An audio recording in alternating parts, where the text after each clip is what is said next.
हरि ओम हरि ओम हरि ओम।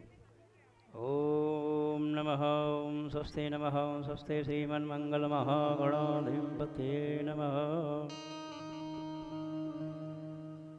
वन्दे देव उमासुतं वन्दे देव उमापतिं सुरगुरुं वन्दे जगत्कारणं वन्दे पन्नगभूषणं मृगधरं वन्दे पशूनां पतिं वन्दे भक्तजनाश्रयं च वरदं वन्दे शिवं शङ्करम्।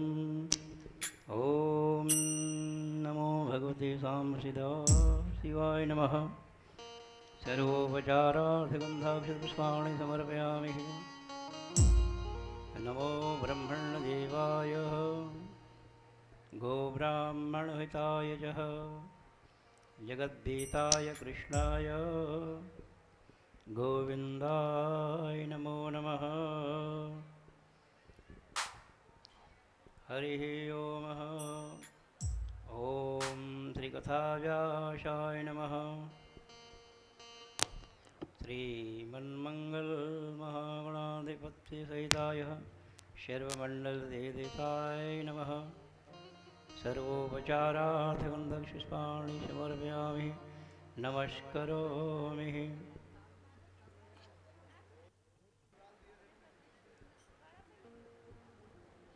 ॐ नमस्तेस्तु व्यासाय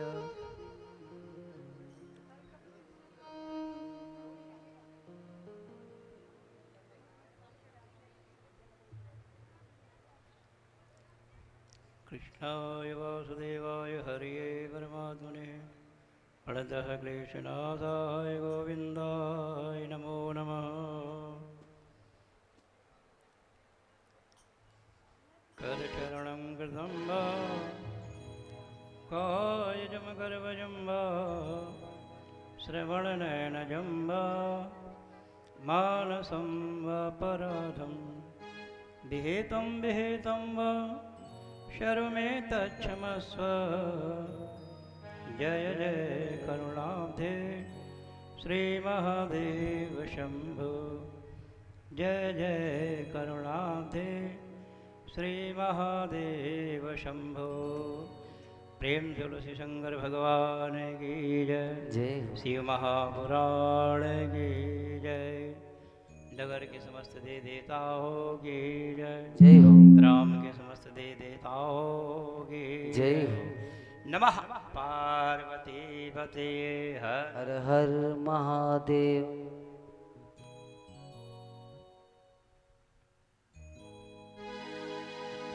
श्री राधे श्री राधे श्री राधे श्री राधे श्री राधे श्री राधे श्री राधे श्री राधे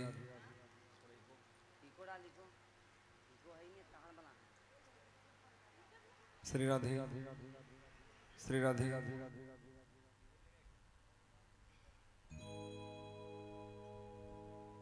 श्री राधे श्री राधे श्री राधे श्री राधे।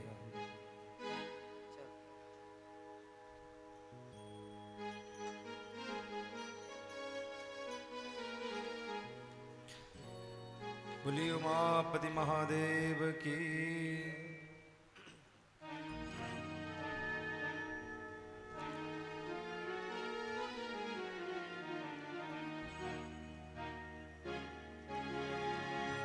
मैं आरती तेरी गाऊं, मैं आरती तेरी गाऊं, वो शिव भोले भंडारी। मैं आरती तेरी गाऊं, ओ भोले शिव भंडारी। मैं आरती तेरी गाऊं, ओ भोले शिव भंडारी। मैं आरती तेरी गाऊं, ओ भोले शिव भंडारी। मैं नित नित शीस नवाऊं, ओ भोले शिव भंडारी।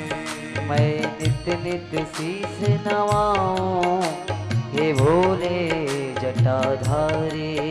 है तेरी छवि अनोखी ऐसी ना तुझे देखी।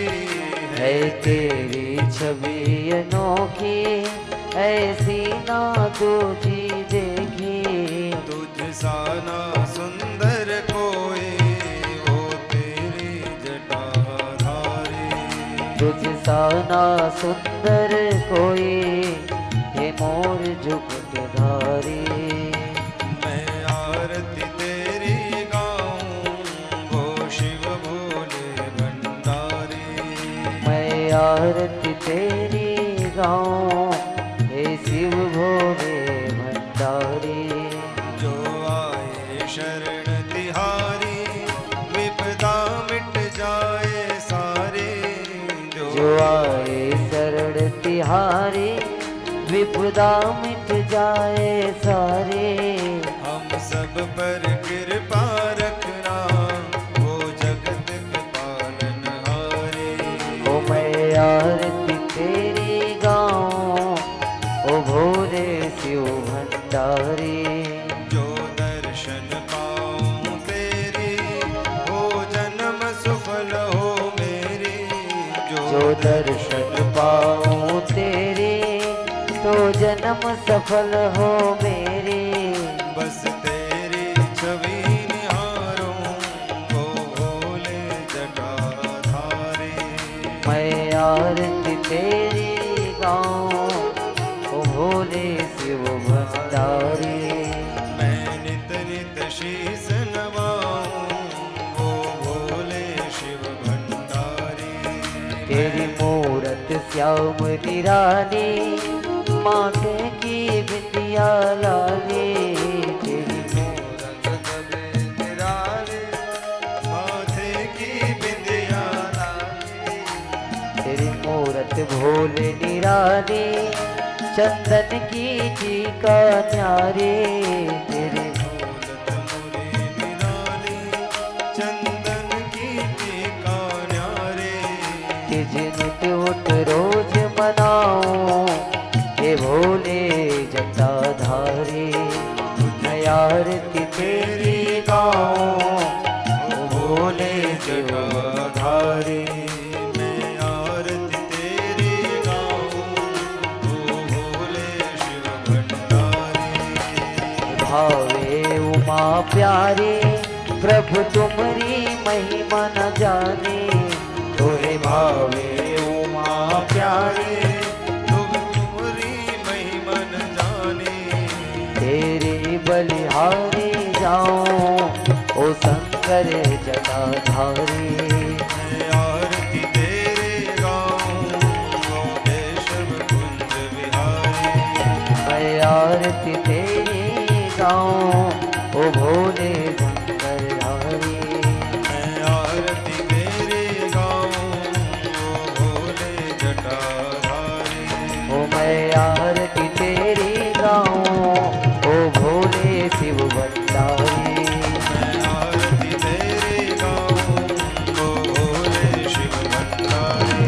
मैं नित नित शीस नवाऊं ओ भोले शिव भंडारी। मैं नित नित शीस नवाऊं ओ भोले शिव भंडारी। मैं आरती तेरी गाऊं ओ भोले शंकरधारी। मैं आरती तेरी गाऊं ओ भोले शिव भंडारी। बोले शंकर भगवान की जय हो। ॐ कर्पूरगौरं करुणावतारं संसारसारं भुजगेन्द्रहारं सदा वसन्तं हृदयालवृन्दे भवं भवामि सहितं नमामि। त्वमेव माता स पिता त्वमेव त्वमेव बन्धो च सखा त्वमेव त्वमेव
हरिः ओं यज्ञेन यज्ञमयजन्त देवास्थानि धर्माणि प्रथमान्यासन्नः तेहनाकं महिमानः सजन्त्र यत्र पूर्वे साद्याः सन्ति देवाः ॐ राजाधिराजाय प्रसय्यसाहिने नमो भयं वैश्रवणाय कुर्महे समे कामान् कामकामाय मह्यं कामेश्वरो वैश्रवणो ददातु कुबेराय वैश्रवणाय महाराजाय नमः ॐ स्वस्ति साम्राज्यं भोज्यं स्वराज्यं वैराज्यं पारमेष्ठं राज्यं महाराजमाधिपत्यमयं शमन्तपर्याजे स्यात् सार्वभौमः सार्वायुषान्तार्धात् परार्धा पृथिव्ये समुद्रपर्यन्ताया एकराडते ततः प्रशश्लोको विगीतो मरुतः परिवेष्टारो मरुतस्यावसङ्गृहे आविक्षितस्य कामप्रेर्विश्वे देवा सभासद हरिः ॐ विश्वातश्चक्षुरुतब्स्वातो मूको विस्वातो बाहुरुतब्स्वातस्पात सम्माहुव्यां दमतिशं पतित्रैद्यावा भूमि जनयन्त देवैकः शेवन्तिकापकुलचं पुन्नागजातिकरवीररसालपुष्पै बिल्वा प्रबालतुलसीदलमञ्जरेभिः त्वां पूजयामि जगदीश्वर मे प्रसीद नानासुगन्धिपुष्पाणि यथा कालोद्भवानि च पुष्पाञ्जलिर्मया दत्त सुगृहाणु परमेश्वर मन्त्रपुष्पाञ्जलिः समर्पयामि नमस्करोमि।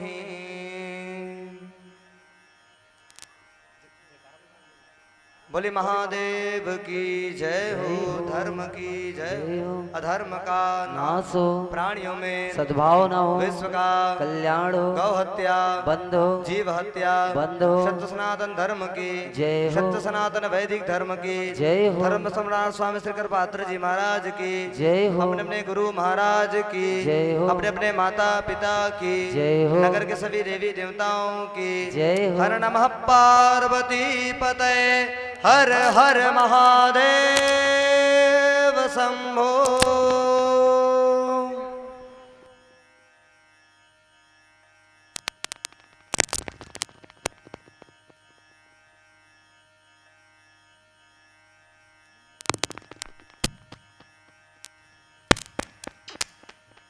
श्री राधे श्री राधे।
श्री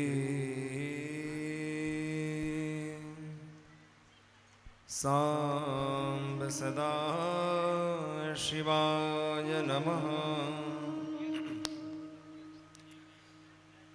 श्री गणेशाय नमः। श्री सरस्वत्यै नमः।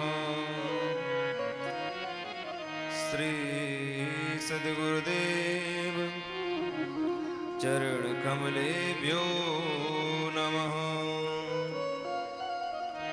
श्रीमते रामचंद्राय नमः। ओम नमः परमहंसास्वादित चरण कमल चिन्मकरंदाय भक्तजनमानस निवासाय श्रीमते रामचन्द्राय वागीसायस्य वदनेर्लक्ष्मीर्यस्य समक्षसि यस्यास्ते हृदये संविततं नृसिंहमहं भजे। विश्वसर्ग विसर्गादीनवलक्षणलक्षितं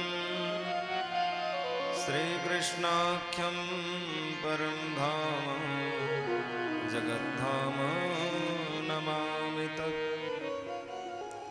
नमो गोभ्यः श्रीमतिभ्यः सौरभेभ्यैव च।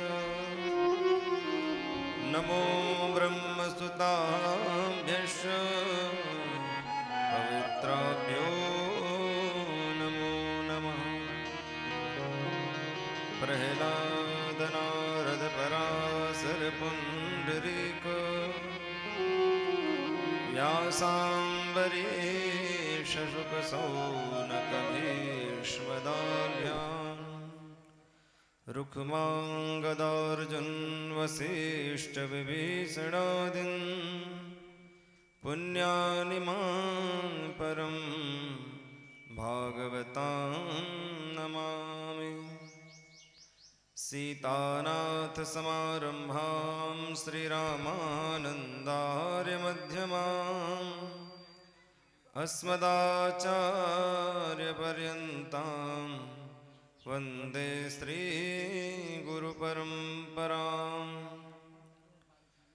वंशी विभूषितकरानवनीरदाभात् पीताम्बरादरुणबिम्बफलाधरोष्टात् पूर्णेन्दुसुन्दरमुखादरविन्द्रनेत्रात् कृष्णात् परं किमपि तत्त्वमहं न जाने।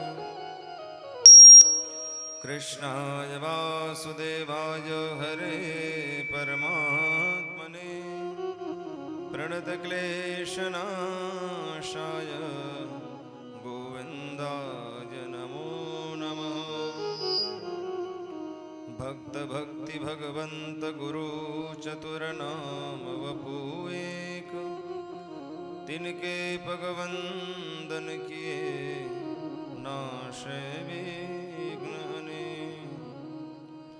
वाञ्छाकल्पतरुभ्यश्च कृपासिन्धुभ्य एव च पतितानां पावनेभ्यो वैष्णवेभ्यो नमो नमः। मृत्युञ्जय रुद्राय नीलकण्ठाय शम्भवे अमृतेशाय सर्वाय महादेवाय ते नमः।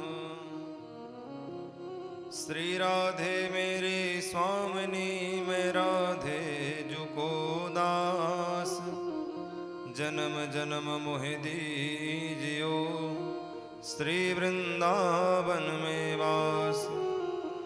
वृंदावन वानिक बनो भवर करे गुंजार दुल्हन प्यारी राधिका दुल्हानंद कुमार। सब द्वारन को छोड़ के आई तेरी द्वार श्री वृषभानु की लाडली अब मेरी ओर निहार। वृंदावन के वृक्ष को मर्म न जाने कोय डार डार और पात पात में श्री राधे राधे हो श्री राधे राधे हो। श्री राम जय जय राम श्री राम जय जय राम श्री राम जय राम जय राम श्री राम जय जय जय राम श्री राम जय जय राम जय जय राम श्री राम जय राम जय जय राम श्री राम जय राम जय जय राम श्री राम जय राम जय जय राम श्री राम जय राम जय जय राम श्री राम जय राम जय जय राम श्री राम जय राम जय जय राम जय रघुनंदन जय घनश्याम जय रघुनंदन जय घनश्याम जय रघुनंदन जय घनश्याम जय रघुनंदन जय घनश्याम जानकी वल्लभ सीताराम जानकी वल्लभ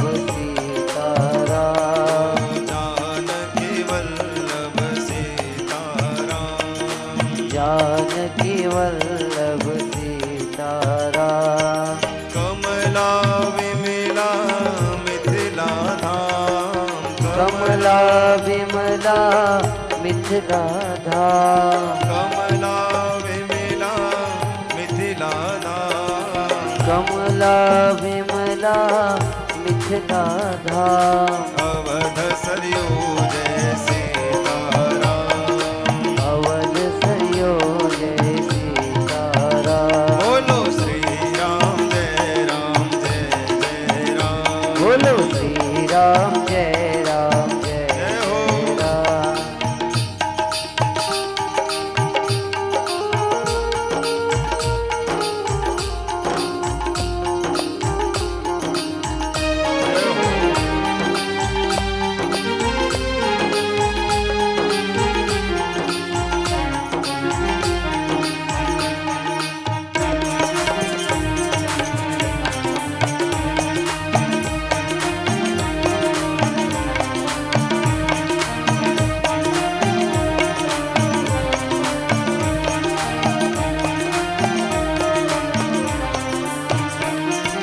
जय नंद नंदन जय घनश्याम जय नद नंदन जय घनश्याम जय नंद नंदन जय घनश्याम जय नद नंदन जय घनश्याम राधा वल्लभ राधे श्याम राधा वल्लभ राधे श्याम जय जय श्यामा जय जय श्याम जय जय श्यामा जय जय श्याम जय जय श्री वृंदावन धाम जय जय श्री वृंदावन धाम जय जय श्री वृंदावन धाम जय जय श्री वृंदावन धाम जय गो माता जय गोपाल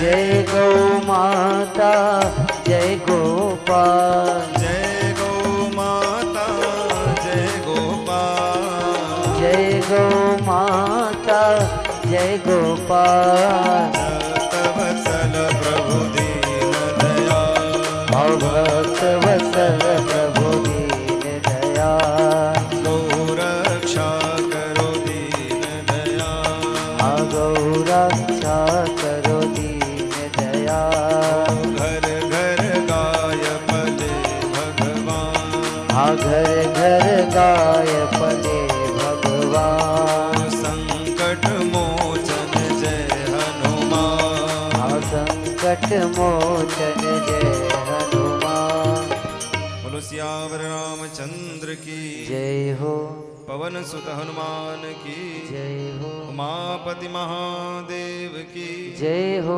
श्री शिव महापुराण की जय हो भक्तवत्सल भगवान की जय हो पूज्यपा श्री पहाड़ी बाबा की जय हो पूज्यपा श्री भक्तमाली जी महाराज की जय हो परम पूज्य श्री सद्गुरुदेव भगवान की जय हो सब संतन की जय हो सब भक्तन की जय हो सब विप्रण की जय हो अखिल गोवंश की जय हो नमः पार्वती पतये हर हर महादेव जय जय श्री राधे जय जय श्री राधे, जय जय श्री राधे।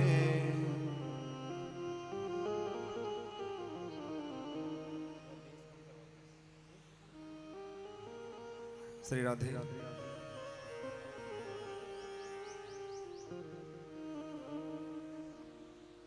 परम श्रद्धेय धर्मानुरागी, धर्म प्रेमी, आध्यात्म प्रेमी, सत्संग प्रेमी, यहाँ पर विराजमान आप सभी श्रोतागण, करुणामयी वात्सल्यमयी मेरी माताओं एवं बहनों, भगवान मुरली मनोहर की कृपा से, भगवान भरनाथ की करुणा कृपा से धर्मनगरी साजा में चांडक परिवार के तन मन धन के सहयोग से कलिमल नाशनी पापाहारिणी श्री शिव महापुराण का आयोजन किया जा रहा है। वैशाख के महीने में शिवोपासना करना और परोपकार के कार्य, सत्कर्म के कार्य करते रहना, यही हम सबका कर्तव्य है, परम धर्म है। और उसी धर्म का अनुसरण करते हुए भगवान की कथा को हम सब श्रवण कर रहे हैं। पार्थिव लिंग बनाकर प्रत्येक दिन भगवान का पूजन भी कर रहे हैं। संत की, ब्राह्मणों की, सबकी सेवा हो रही है, यही सत्कर्म है। हमारा जो धन है, अगर वह सत्कर्म में लग जाए तो धन की शुद्धता हो जाती है। तन की शुद्धता स्नान करने से होती है, मन की शुद्धता सत्संग करने से होती है, और द्रव्य की शुद्धता दान करने से होती है। इसलिए हम अपने जीवन में निरंतर सत्कर्म करते रहें और दान करते रहें, ताकि क्रम चलता रहे। कहीं न कहीं, किसी न किसी कारण से हमारे धन में अपवित्रता आ ही जाती है। अगर आपने दान नहीं किया तो महाराज धन की 3 गति बताई जाती है। धन की पहली गति है दान।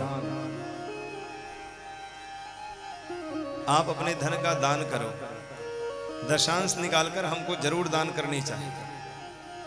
दशांश निकालो, दशांश निकालकर कुछ दान करो। 1000 रुपये कमा रहे हो तो कम से कम 100 रुपये बिल्कुल निकाल देनी चाहिए, जिससे धन की शुद्धता और पवित्रता हो जाती है। तो पहला दान। दान की बड़ी व्याख्या की गई है पुराणों में, शास्त्रों में, कि दान हम कैसे करें। उस दिन हमने कालक्रम में दान की महिमा भी बताई कि दान कैसे करना चाहिए, दान किसको करना चाहिए। सामने वाले की जरूरत को देखते ही अगर आपने दान कर दिया तो उत्तम फल की प्राप्ति होती है। अगर 2-4 सुनाकर दान किया तो हो सकता है लाभ ना मिले। घर के द्वार पर कोई आया है, 2-4 पहले उसको कुछ बातें सुना दी, उसके बाद दान कर रहे हैं, उससे लाभ नहीं मिलने वाला। बताकर दान करना, चिल्ला चिल्ला कर दान करना कि मैंने इतना दान किया है, इतना दान किया है, तो सबसे उत्तम पक्ष यह है कि जब हम दान करें तो वह दान गुप्त हो। सबसे उत्तम पक्ष यही।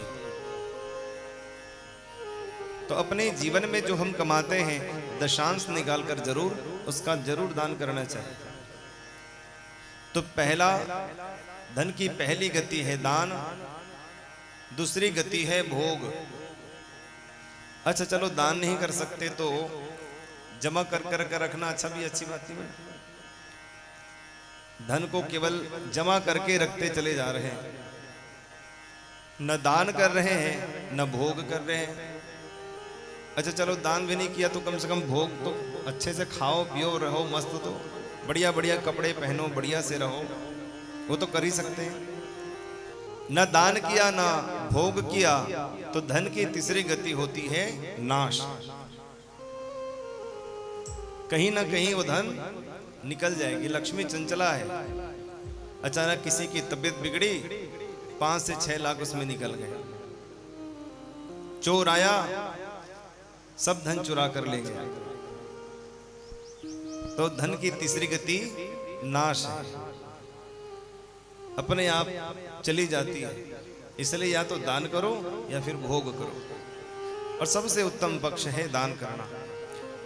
दान किए बिना सोना नहीं चाहिए, दान किए बिना सोना नहीं चाहिए, और दान करके रोना नहीं चाहिए। समझ गए? दान किए बिना नींद नहीं आना चाहिए। गृहस्थियों का धर्म है, जब तक आप दान ना कर लो। इसीलिए कई लोग नियम बनाकर रखते हैं, जब हम मंदिर जाएंगे तो कुछ न कुछ लेकर जाते हैं। आटा लेकर जाएंगे, शक्कर लेकर जाएंगे, गुड़ लेकर जाएंगे, घी लेकर जाएंगे, कुछ न कुछ भगवान के दरबार में लेकर ही जाते हैं। कुछ दान तो करते ही हैं। तो दान के बिना सोना नहीं, और दान करके कभी रोना नहीं चाहिए। अरे हमारे राम जी तो हंसते खेलते ही दान किया करते थे। एक बड़ा दुर्बल ब्राह्मण था, 5 घर में जो भिक्षा मिल जाता उसी से जीवन यापन किया करते थे। एक दिन पत्नी ने कहा, अरे कैसे जीवन जीएंगे हम लोग, 5 घर में भिक्षा मांगने का नियम बना लिया है आपने। कभी कभी तो ये हो जाता है कि 5 घर भिक्षा नहीं मिलती, फिर भूखा ही सोना पड़ता है। अरे दैहिक दैविक भौतिक तापा, राम राज काहू नहीं व्यापा। राम जी का राज चल रहा है और आप ऐसे भूखे पड़े, अच्छी बात नहीं।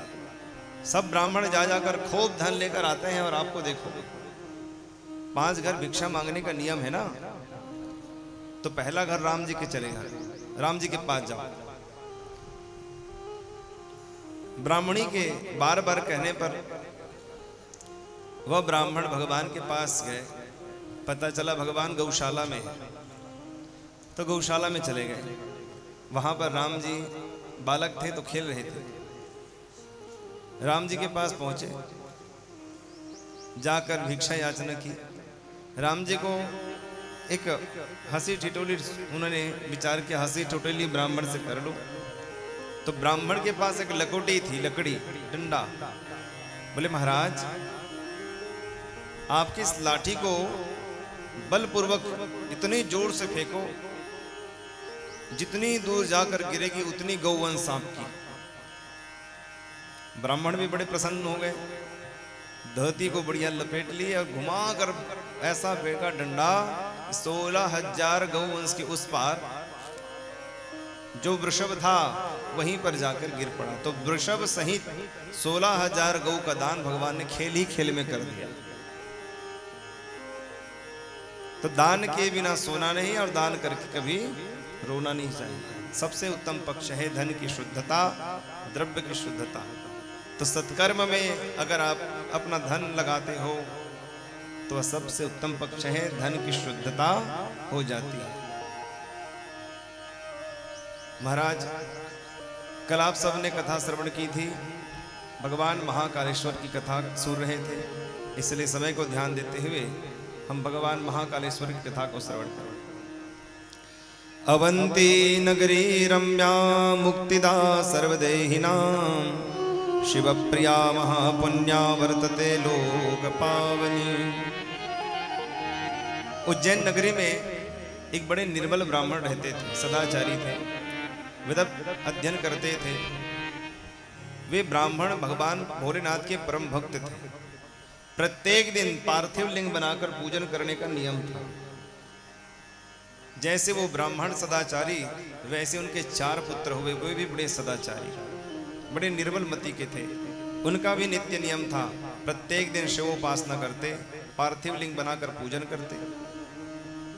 उनकी महिमा इतनी बढ़ गई कि अवंतीपुर में कोई भी राक्षस प्रवेश नहीं कर पाते थे, उनके प्रभाव के कारण। इतना प्रभाव था उनका। उसी समय की बात है, रत्नमाल पर्वत पर एक दूषण नामक राक्षस रहता था।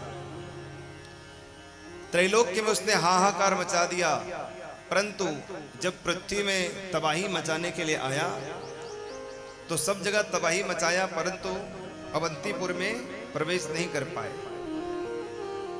अपने राक्षसों को पूछा, अरे सुनो, तुमने पृथ्वी में सब जगह उत्पात मचाया, केवल अवंतीपुर को कैसे छोड़ दिया? कहे महाराज हम वहां पर प्रवेश ही नहीं कर पाते। बोले क्यों?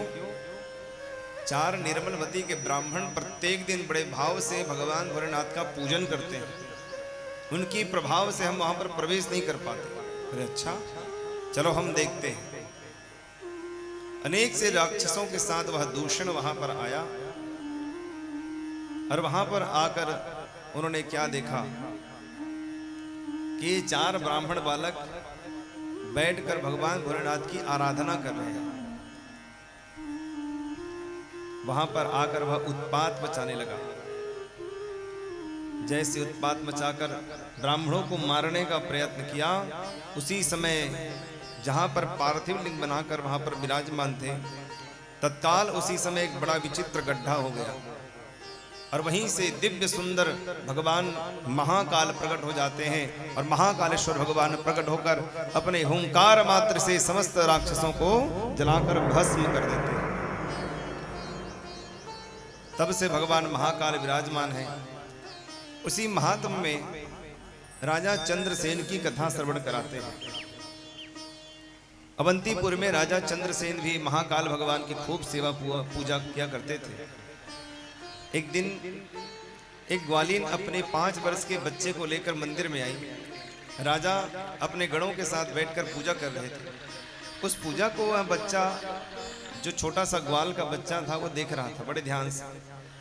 जब अपनी माँ के साथ वापस आ गया प्रसाद लेके, तो उसके मन में बात बैठ गई कि मैं भी भगवान शिव का पूजन करूंगा। और जब रात्रि काल को हुई तो एक पत्थर ले आया और पत्थर लाकर त्रिपुंड बनाया और वहीं पर बैठकर शिवाय नमः शिवाय नमः शिवाय नमः मंत्र जाप करने लगा। भूख प्यास कुछ नहीं लग रही थी, केवल भगवान का भजन में ही आनंद आ रहा था उसको।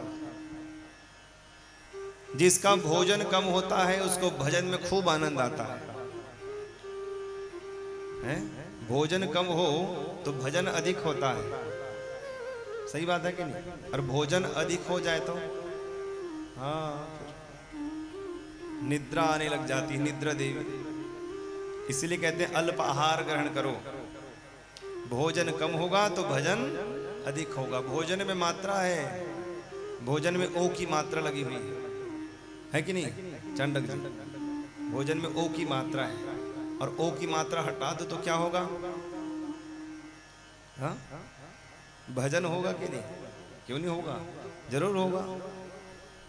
इसलिए भोजन में मात्रा है और भजन में कोई मात्रा नहीं, जितना चाहे कर लो, भजन में कोई मात्रा नहीं है। तो ऐसे महाराज भगवान भोलेनाथ की कृपा से छोटा सा बालक बिना कोई मंत्र के, जो मंत्र आता टूटी फूटी सुन रखा था। ऐसी टूटी फूटी वाणी में शिवाय नमः तो हम कह रहे हैं, परंतु वो तुतली भाषा में कहता है। मंत्र भी अच्छे से नहीं बोल पाता था। वह बालक बड़े भाव से पूजा कर रहा था। उसकी माँ आ गई, चलो चलो भोजन करो बेटा। नहीं, मुझे पूजा करने दो पहले। अरे क्या तू बाबा बना बैठा, चल। हाथ पकड़ के माँ खींचने लगी।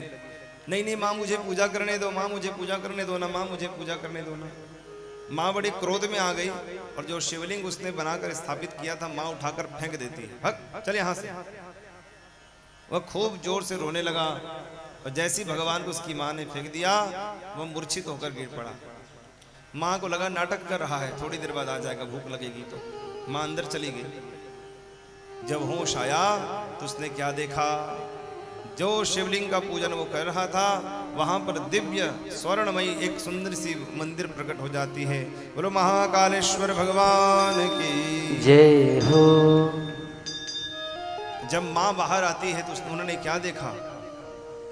एक दिव्य स्वर्णमयी सुंदर सी मंदिर, मड़ियों से जड़ित उनकी सीढ़ियां हैं, झालर घंटी सब लगे हुए हैं और भगवान का दिव्य स्वरूप है, धूप दीप लगा हुआ है। आश्चर्यचकित रह गई ग्वालिन। जाकर दौड़कर राजा चंद्रसेन के पास कहती, महाराज एक अद्भुत चमत्कार हुआ है, चलिए ना।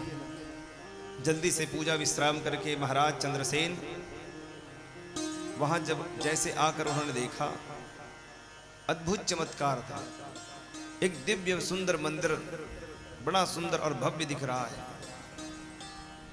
उसी समय की बात है, भद्रमणि नामक भगवान शिव के गण ने एक सुंदर सी चिंतामणि राजा चंद्रसेन को भेंट की थी। उस मणि का इतना प्रभाव था चिंतामणि का कि जहां कहीं भी राजा जाते वहां पर जो भी पदार्थ होता सब सोने का बन जाता था। उस मणि को प्राप्त करने के लिए अनान्य देश के राजा बड़े आतुर थे, किसी भी प्रकार से मणि हमको मिल जाए। परंतु चंद्रसेन राजा दे नहीं रहे थे। चहुं ओर से उन दुष्ट राजाओं ने अवंतीपुर को घेर लिया था।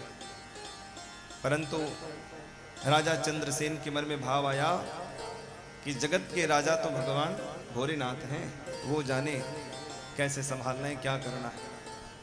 इसलिए सब कुछ भगवान के ऊपर छोड़ दिया था। और आश्चर्य क्या देखा उन्होंने कि दिव्य मंदिर प्रकट हुआ है। गुप्तचरों के द्वारा दुष्ट राजाओं को पता चला, जिन्होंने चारों ओर से घेर लिया है, उनको पता चला कि राजा के अवंतीपुर में एक दिव्य मंदिर प्रकट हुआ है। किसके कारण? छोटे से ग्वाल बाल के कारण।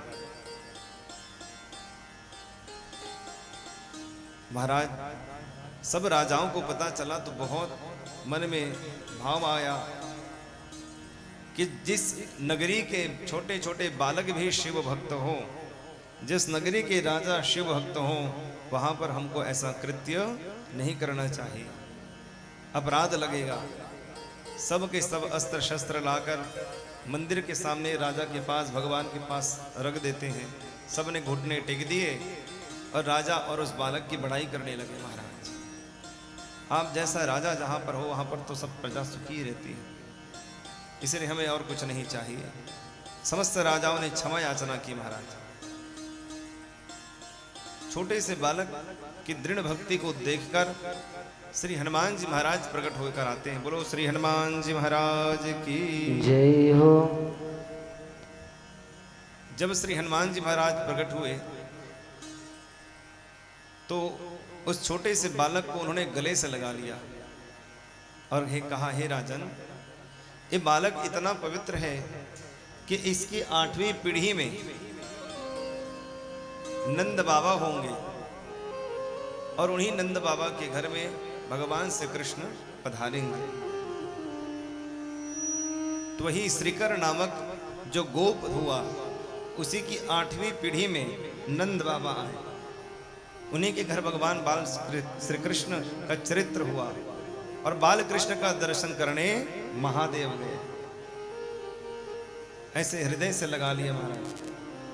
श्रीकर नामक भक्त को, गोप को, सभी जितने ग्वाल थे उनका राजा उन्होंने हनुमान जी ने घोषित कर दिया। ऐसे बाबा महाकाल की नगरी दिव्य और सुंदर है। बोली महाकालेश्वर भगवान की जय हो। तब से लेकर आज तक बाबा महाकाल दिव्य स्वरूप में विराजमान है। आप सब भक्त दर्शन करने जाते ही रहते हैं।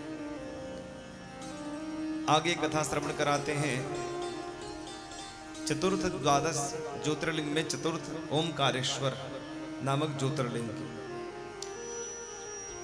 कस्मिंचित् समये चात्र नारदो भगवान् मुनिः गोकर्णाख्यं शिवं गत्वा सेवे परभक्तिमान्। किसी समय में देवर्षि नारद जी महाराज गोकर्णेश्वर महादेव का पूजन करके नारायण नारायण करते हुए विंध्य पर्वत पर चले जाते हैं। तो मनुष्य का तन बनाकर विंध्य पर्वत ने खूब सुंदर देवर्षि नारद जी को आवभगत किया, सत्कार किया, बैठाया। विंध्य पर्वत को देखकर देवर्षि नारद जी कैसे कर रहे हैं? देखो, देवर्षि नारद जी लीला ही करते रहते हैं। और कैसे किया? जैसे उदास मन हुआ, लंबी श्वास लेकर उदासीनता दिखाई। विंध्य पर्वत ने कहा, क्या हुआ देवर्षि जी, आप ऐसे लंबी लंबी श्वास क्यों ले रहे हैं, क्या बात हो? कहे, भैया अभी अभी हम पूजन करके आ रहे हैं, उधर हमने क्या देखा, वह सुमेरु पर्वत तुमसे भी कहीं बड़ा भारी है, कितना विशाल है उससे, और वहां पर देवता भी निवास करते हैं, और तुम में कोई देवता भी निवास नहीं करता। इसलिए हम तुम्हारे भाग्य को देखकर लंबी लंबी सांस ले रहे हैं। जैसी देवर्षि ने कह दिया, उसके मन में बात बैठ गई और अपने आप को धिक्कारने लगा। अरे मुझे धिक्कार है कि मेरे इस पर्वत पर कोई भी देवता का वास नहीं है। विंध्य पर्वत जो है मन में भाव प्रकट करके तपस्या में लीन हो जाता है। तपस्या करते करते कई वर्ष बीत गए। उनकी तपस्या से एक समय भगवान भोलेनाथ प्रकट हो जाते हैं। बोलो उमापति महादेव की जय हो। भगवती उमा सहित पार्वती सहित भगवान भोलेनाथ प्रकट हो गए। जब भगवती उमा प्रकट होती है तो उस समय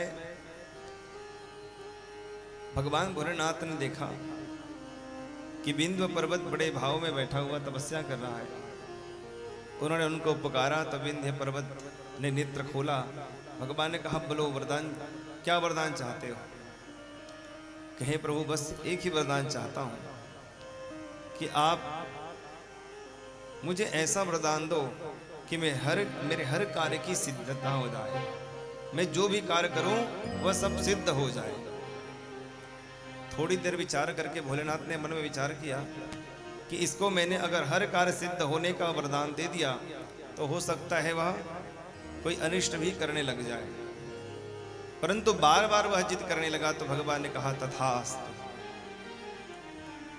उसी समय समस्त ऋषि मुनि वहां पर भगवान भोलेनाथ और उमा जी को देखकर प्रकट हुए। सबने उनकी सुंदर स्तुति की और प्रार्थना की भगवान से कि हे प्रभु, आप यहीं पर स्थित हो जाइए ताकि सब भक्त आपका दर्शन कर सके, सबका हित हो। इसलिए हे भोलेनाथ, आप यहाँ पर विराजमान होइए। तो उस समय भगवान भोलेनाथ जिस पार्थिव लिंग का पूजन विंध्य पर्वत करता था, वहीं से दो भाग में उन्होंने अपने आप को विभक्त किया। ओमकार ईश्वर, इस तरह ओमकारेश्वर के रूप में वहां पर भगवान विराजमान हुए। ओमकारेश्वर भगवान की जय हो। पश्चात पंचम ज्योतिर्लिंग भगवान केदारनाथ। एक समय की बात है, श्री सूत जी महाराज कहते हैं, नर नारायणाख्या यावतारो हरे द्विजा ते पाते भारते खंडे बदर्याश्रम एवहि। भगवान नारायण के अवतार नर नारायण थे। भगवान श्री हरि के नर नारायण अवतार हुआ। एक समय ये दोनों नर नारायण तपस्या करने के लिए बद्रिकाश्रम में गए। वहां कठोर तप किया। उनकी तपस्या से प्रसन्न हो गए भगवान भोलेनाथ और वहीं पर प्रकट हुए। नर नारायण ने कहा कि प्रभु, हम बस यही वरदान चाहते हैं कि आप यहीं पर सदैव के लिए विराजमान होइए, सभी भक्तों का अभिहित करिए। तो उस समय भगवान भोलेनाथ वहीं पर स्थिर होकर केदारनाथ के रूप में विराजमान हुए। इसकी एक और महिमा कही जाती है कि जब पांडव उस क्षेत्र में भ्रमण कर रहे थे तो उस समय महिष का स्वरूप बनाकर भगवान केदारनाथ भ्रमण कर रहे थे। अचानक पांडवों ने भगवान को देखा तो भगवान भागने लग गए। तो उस समय महिष स्वरूप में उनके पूंछ को पकड़ दिया। पांडवों ने ऐसा खींचा कि अपने सिर को भगवान ने नीचे गाड़ दिया और इसीलिए आज उनका जो पीठ का भाग है आज भी विराजमान है। और सिर कहाँ निकला हुआ है? नेपाल में। आजकल उसे नेपाल कहते हैं, पहले उसको नेपाल कहते थे। तो सिर कहाँ निकला है? हाँ, पीछे का जो भाग है वह आज भी विद्यमान है। देखिए, कभी दर्शन करने जाए केदारनाथ जी का तो शिवलिंग ऐसे होना चाहिए, पर वो कैसे हैं? ऐसे। तो महिष की पीठ उनका स्वरूप आज भी ऐसे विराजमान है। तो सिर कहाँ निकला हुआ है? नेपाल में। तो इस प्रकार वहीं पर भगवान आज तक केदारनाथ के रूप में विराजमान है। बोलो श्री केदारनाथ भगवान की जय हो। केदारेशस्य भक्त्याय मार्गस्थास्तस्य ते वै मृताः तेऽपि मुक्ता भवन्त्येव नात्र कार्या विचारिणा। अच्छा, एक और बढ़िया चीज बता रहे हैं। क्या? अगर कोई केदारनाथ भगवान के दर्शन करने के लिए गए हैं और वहां पर उसकी मृत्यु हो जाती है, केदारनाथ दर्शन करने गए हैं और वहां अकस्मात उनकी मृत्यु हो जाती है, तेऽपि मुक्ता भवन्त्येव नात्र कार्या विचारिणा। वहां पर उनकी मुक्ति निश्चित ही है, इसमें किसी प्रकार का संशय नहीं करना चाहिए। देखो कितनी महिमा है। 2013 में महाप्रलय हुआ था केदारनाथ में, लाखों लोग जल समाधि में चले गए महाराज, लाखों लोग। छत्तीसगढ़ के भी बहुत सारे लोगों ने जल समाधि ली वहां पर। तो जो तेप मुक्ता भवन्त्येव नात्र कार्या विचारणा, जो केदारनाथ में वहां पर जिनकी मृत्यु हुई है, सब के सब शिव लोक को प्राप्त हो चुके हैं, इसमें किसी प्रकार का संशय नहीं होना चाहिए। एक माता जी तो भगवान केदारनाथ को ही ऐसे वैसी मरी पड़ी थी, केदारनाथ से लिपटी हुई थी ऐसी। अच्छा, यहाँ पर एक बात और हुई, जब प्रलय मचा तो एक व्यक्ति जो है घंटा के ऊपर चढ़ा था, ऊपर वहीं पर वो बच गया, घंटा के ऊपर चढ़ा था, और एक लिपट कर मरी पड़ी थी। तो मुक्त कौन हुआ? जितने वहां पर अपने शरीर का त्याग किए, सब के सब शिव लोक को प्राप्त हुए। और पता नहीं वो देवी कितनी महान भक्ता थी कि भगवान को ही लिपट कर अपने प्राण को त्याग दिया और एक ऊपर में चढ़ा।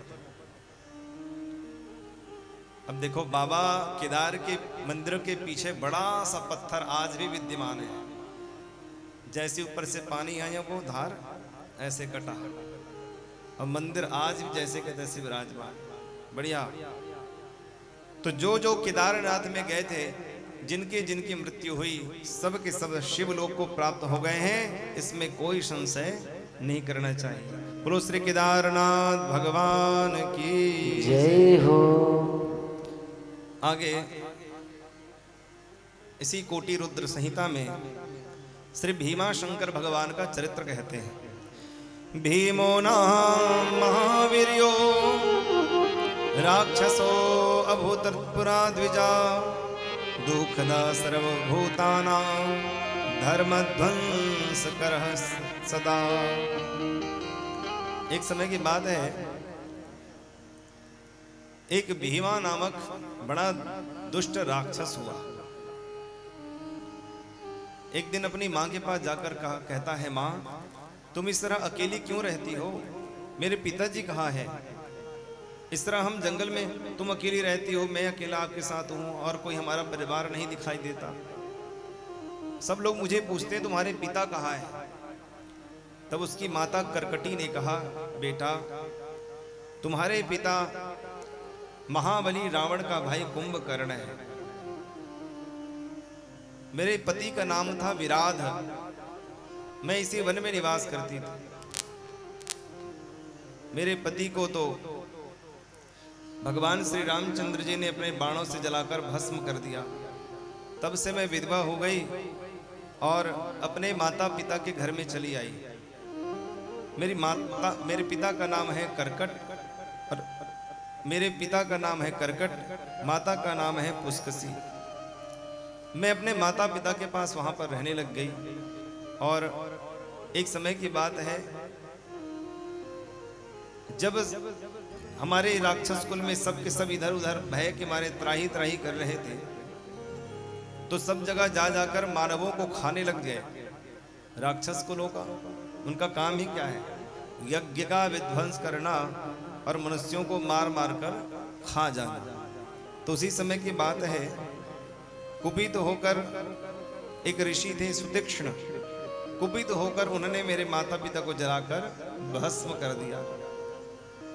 एक समय की बात है, महाराज कुंभकर्ण जब वन में आए तो मेरे स्वरूप को देखकर मोहित हो गए और उनके द्वारा तुम उनके पुत्र हो, तुम उनके द्वारा तुम प्रकट होकर आए। तो महाराज तुम्हारे पिता कौन? कुंभकर्ण। उसको किसने मारा? रामचंद्र जी ने मारा। अब देखो करकटी ने क्या कहा, मेरा पहला विवाह हुआ था विराट के साथ, उसको भी रामचंद्र जी ने मार दिया।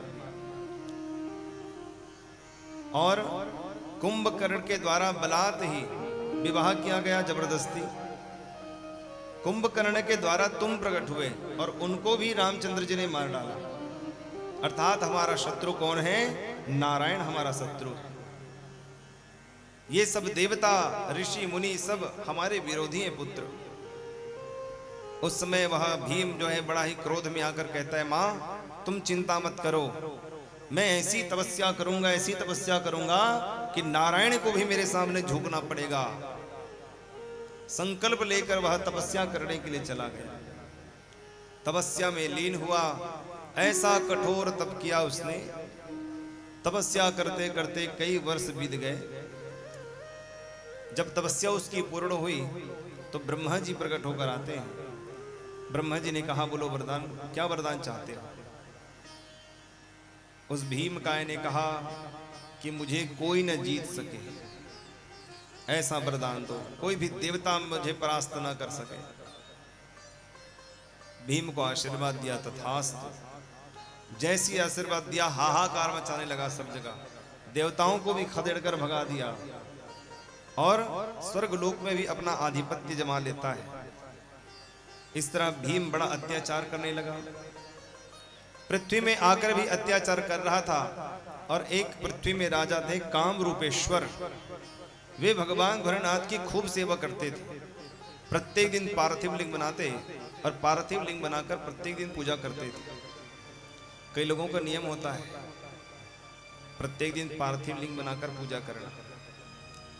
एक महाराज जी को हम जानते थे, एक ही हाथ से पार्थिव लिंग बनाते थे। वो आखा मिट्टी लेते थे और एक हाथ से पार्थिव लिंग बनाते और उनको पूरा रुद्राष्टाध्यायी कंठस्थ था।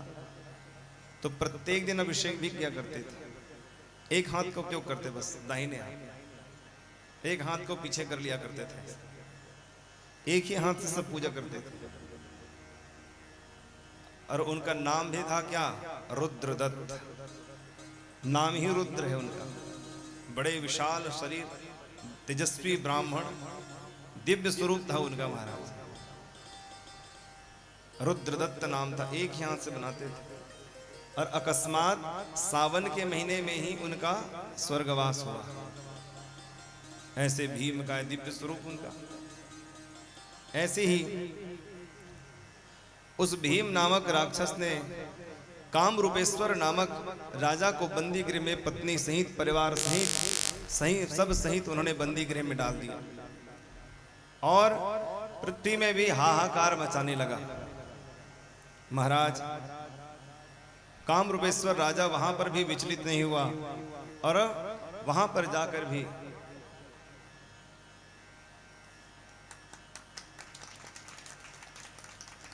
बोलो भक्तवत्सल भगवान की जय हो।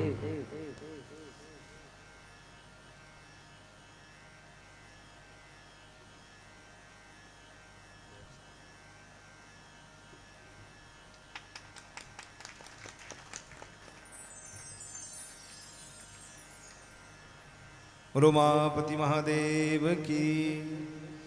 ये हमारे पूज्य श्री आचार्य जी महाराज जी, अभिषेक जी शास्त्री मुंगेली से पधारे हैं। कल ही कथा विश्राम करके आए और छोटे भ्राता हैं हमारे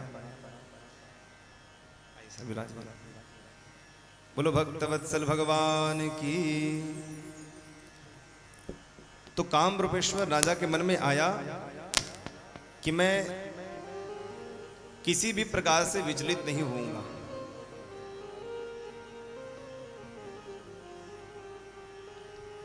बोलो भक्त वत्सल भगवान की जय हो। तो काम रूपेश्वर राजा विचलित न होकर बड़े भाव से ही भगवान भोलेनाथ का पूजन पार्थिव लिंग बनाकर करने लगे। भविष्यं यद् भवेत्येव नास्ति तस्य निवर्तकः प्रारब्धादीनमेवात्र प्रारब्ध स शिव स्मृतः। महाराज, जो होना है सो होकर ही रहता है। कौन कह रहे हैं? काम रूपेश्वर राजा। जो होना है सो होकर रहता है, उसको कोई टाल नहीं सकता। हो यहीं से जो राम रचि राखा, को करि तर्क बढ़ा वहीं शाखा। को करि तर्क, हाँ, इसके लिए मैंने कल भी एक उदाहरण दिया था कि कभी हमको विचलित नहीं होना चाहिए। धीरज धर्म मित्र अरुणारी, आपत काल पर चारे। तो सदैव धीरज धारण करके रखना चाहिए। सीताराम सीताराम गाओ रे गाओ रे, सीताराम सीताराम गाओ रे गाओ रे, सीताराम सीताराम सीताराम गाओ रे, सीताराम सीताराम गाओ रे गाओ रे, सीताराम सीताराम सीताराम गाओ रे, सीताराम सीताराम सीताराम गाओ रे, सीताराम सीताराम सीताराम गाओ रे, सीताराम सीताराम सीताराम गाओ रे, सीताराम जय हो। सीताराम सीताराम गाओ रे। सीताराम सीताराम गाओ रे, जय हो।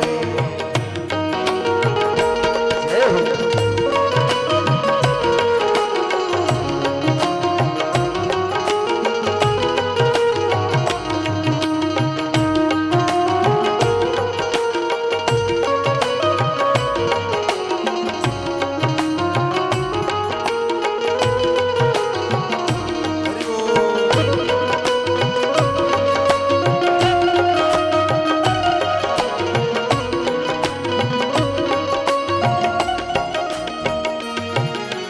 मंगल भवन अमंगल हारी, मंगल भवन अमंगल हारी, मंगल भवने अमंगल हारी, प्रभु सुदशरथ अजिर बिहारी, प्रभु सुदशरथ अजिर बिहारी, दीन दयाल वीरद संहारी, हरहु नाथ मम संकट भारी, दीन दयाल विरद संभारे, हरहु नाथ मम संकट भारी, दीन दयाल वीरद संहारी, हरहु नाथ मम संकट भारी। हाँ सीताराम सीताराम गाओ रे गाओ रे, सीताराम सीताराम गाओ रे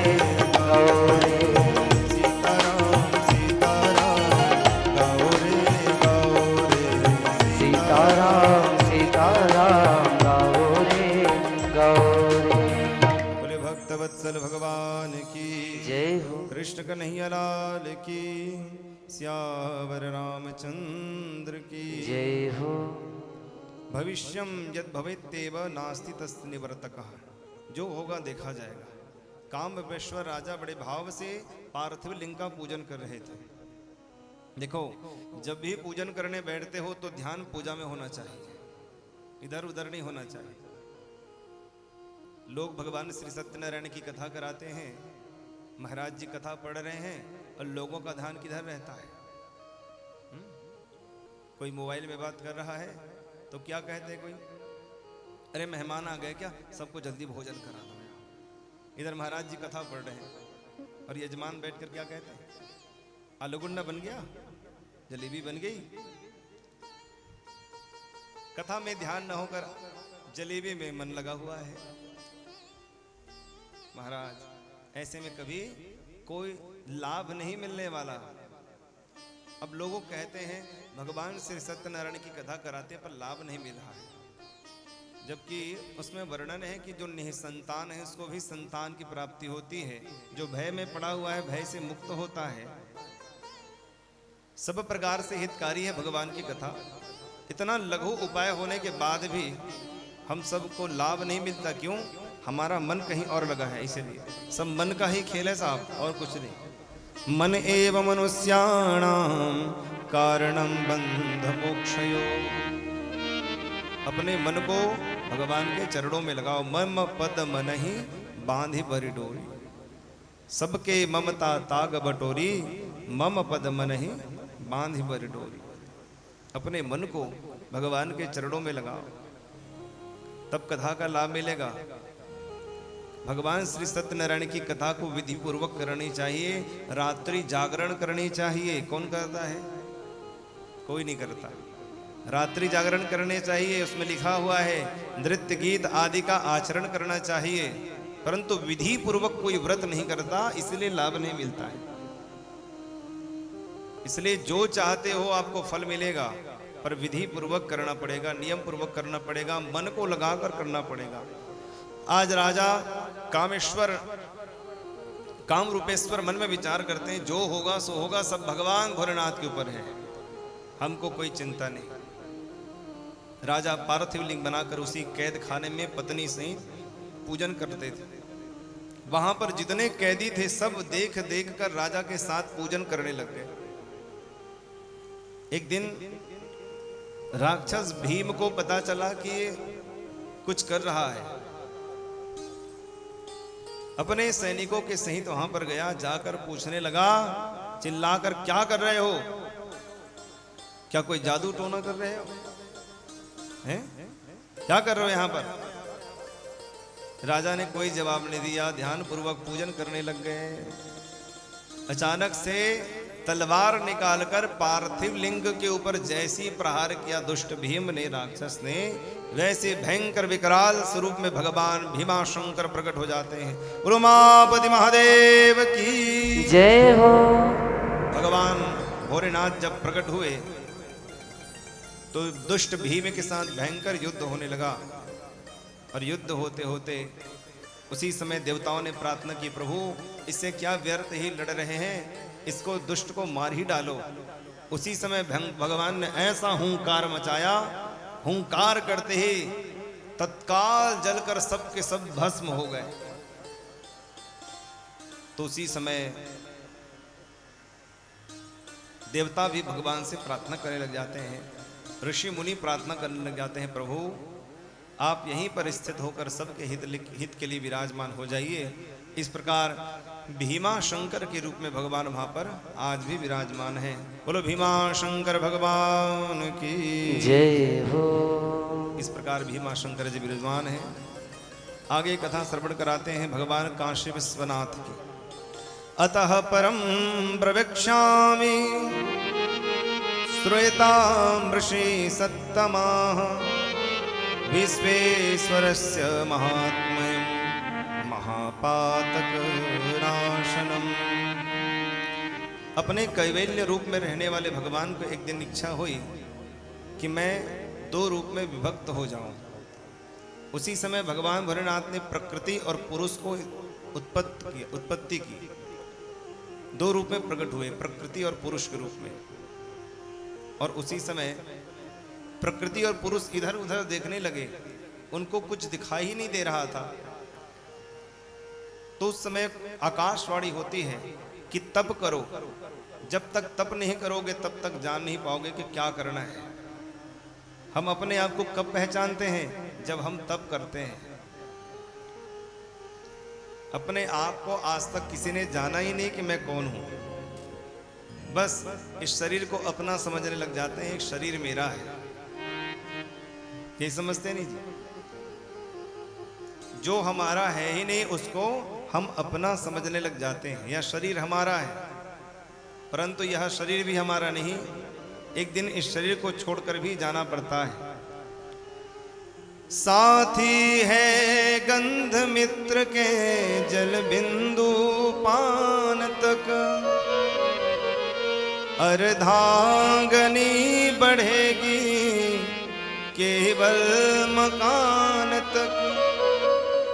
परिवार के सब लोग चलेंगे शमशान तक, बेटा भी हक निभाएगा तो अग्निदान तक।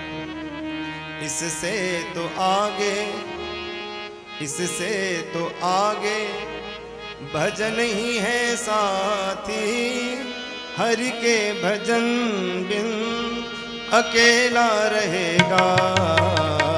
इससे तो आगे भजन ही है साथी, हरि के भजन बिन अकेला रहेगा।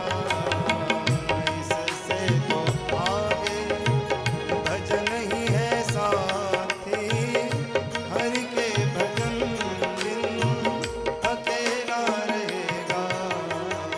राम कहो आ राम मिलेगा, सुबह नहीं तो शाम मिलेगा। राम कहो आराम मिलेगा, सुबह नहीं तो शाम मिलेगा। राम कहो राम मिलेगा, सुबह नहीं तो शाम मिलेगा।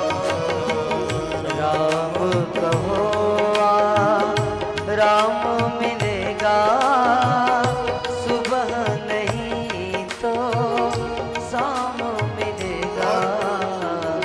खाने को पकवान मिलेगा, खाने को पकवान मिलेगा, रहने को मकान मिलेगा। राम कहो राम मिलेगा, सुबह नहीं तो शाम मिलेगा। राम कहो राम मिलेगा, सुबह नहीं तो शाम मिलेगा। राम कहो। महाराज, इस तरह दो रूप में भगवान प्रकट होते हैं। प्रकृति और पुरुष के रूप में वह पुरुष है भगवान विष्णु, और इस प्रकार तपस्या करने की आज्ञा हुई तो तपस्या के श्रम से उनके शरीर से जल की धाराएं उत्पन्न हो रही थी।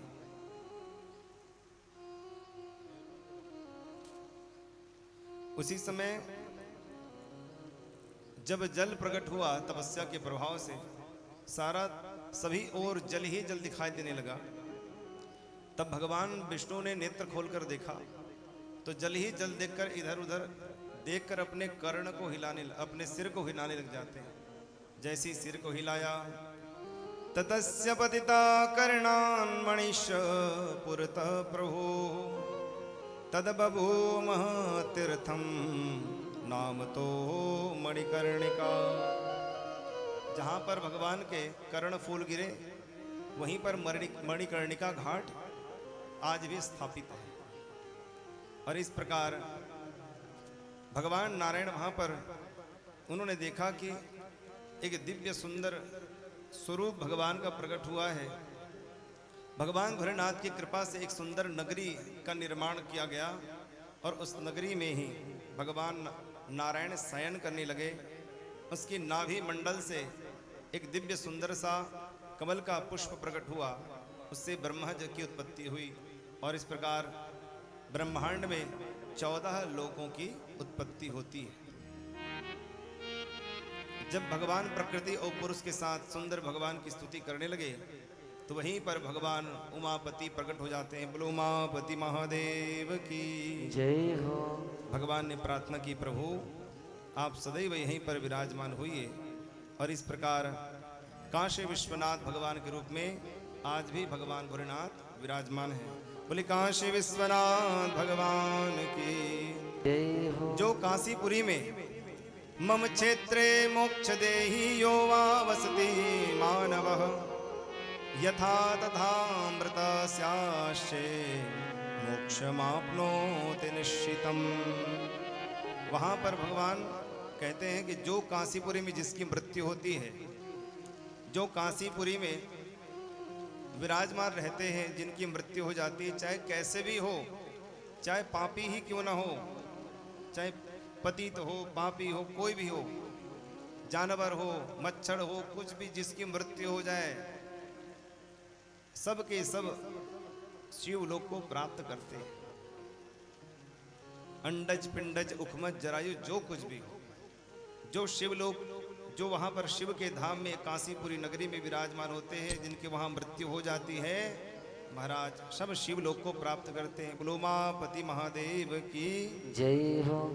इस प्रकार भगवान की कृपा बरस तो रही है, ऊपर से भी और नीचे से भी। पश्चात भगवान त्र्यंबकेश्वर की कथा श्रवण करते हैं। पुरा ऋषि वरशासी गौतमो नाम विस्तृतः अहिल्या नाम तस्यासीत् पत्नी परम धार्मिकी। दक्षिण दिशा में ब्रह्मगिरी नामक एक पर्वत है। 10,000 वर्ष तक उन्होंने तपस्या किया और एक बार 100 वर्षों तक भयानक अनावृष्टि हुई पृथ्वी में, एक भी पत्ता हरा नहीं मिला उस समय। तो गौतम ऋषि ने वरुण देव की तपस्या करके वरुण देव को प्रकट किया और प्रार्थना की, प्रभु आप जल्दी से वर्षा कराइए। तो वर्षा तो करा ही रही हैं वरुण देव। बोलो उमापति महादेव की जय हो। चलो थोड़ी देर विश्राम संकीर्तन कर लेते हैं। आप लोग व्यवस्थित हो जाइए, थोड़ी देर में सब विश्राम हो जाएगा। कथा प्रारंभ रहेगी बाद में।